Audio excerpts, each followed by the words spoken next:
So, good morning everyone. So, for today's video guys, I will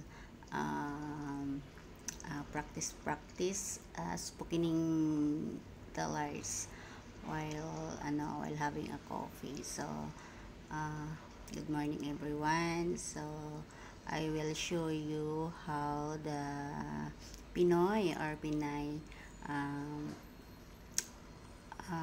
eating breakfast or having breakfast in the Philippines. So the first is, of course, prepare your coffee and bread or rice or what something you want to eat.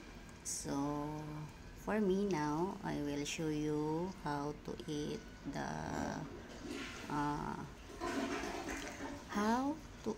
the bread in Philippines. So my coffee and my bread.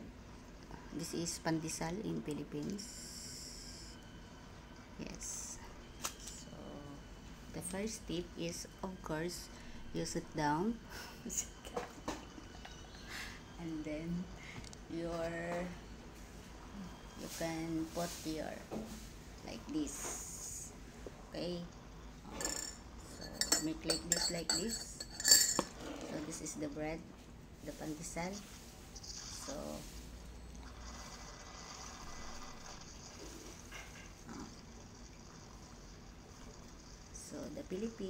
in the Philippines, when we eat pandesal with coffee, the pandesal or the bread put like this, sausaw, and then like this, and then eat.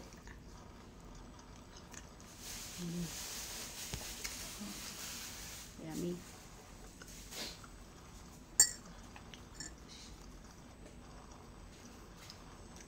Sidama. So that if you go to the Philippines and if you find a Filipina that you love forever and ever,